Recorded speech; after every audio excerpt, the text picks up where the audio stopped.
Hi, I have a Maytag Maxima washer with an E1/F3 error code. Last month I had the same error code last month and a repair guy came out and said there was a nail in the washer. Is it the pressure switch?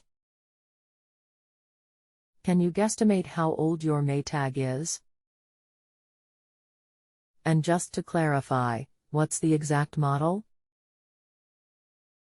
I think it is a couple years old. The model number is. Do you plan on doing the work yourself? I think I can. I watched the repair guy last time. Anything else we should know to help you best? We have a farmhouse that is over 100 years old. We have normally hooked up RV filters to run the water for the washer and dryer because we have gravity-fed water, so there is some sediment in it. I took both of the filters off this morning because I thought they were possibly clogged. Hello. My name is. I'll be helping you with your appliance question today. Please wait a few moments while I review your question. Hi Tyler, I think I got it to work. There was water not drained out in the inner lining of the washer. It seems to be working now. I put it on the drain and spin cycle and it's running. Do you have any idea why it wouldn't be draining properly? Text works fine for me. That error definitely means the water level is too high. Unfortunately, these washers are not easy at all to access and fix a drain problem. There is a drain catch inside the washer that you will want to access and clean if you're getting this drain error. To access the drain catch, it's very difficult.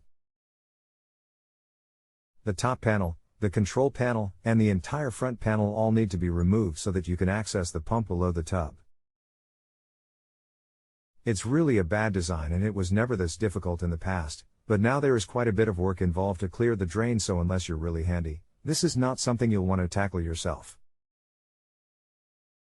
To access the drain pump, you need to pull the washer forward and unplug it. Pull the dispenser drawer completely off the washer.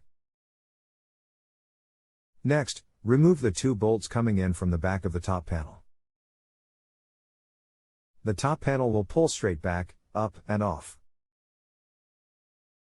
Remove the screws coming in through the dispenser opening and the screws coming from the inside of the washer going into the control panel. The control panel will then pull up and out of the way. At this point, you just have a few screws going across the top of the front panel to remove. Tip the wash back a bit and there are two screws in the bottom right and left corner you need to remove. Since the door is locked, there is a plastic tab hanging from the bottom of the latch assembly. You need to unplug the washer and pull down on that plastic tab to manually unlock the door.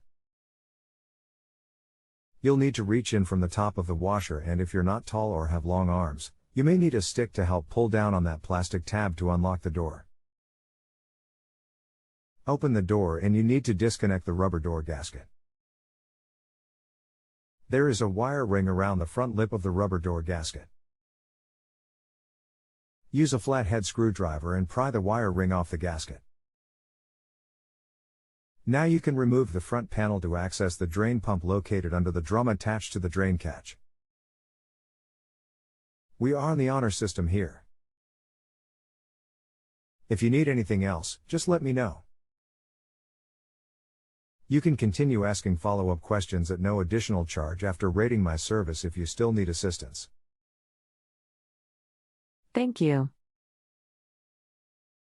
It's running again. If you have a home improvement or appliance question and want to chat with an expert now, visit justanswer.com/YTHI.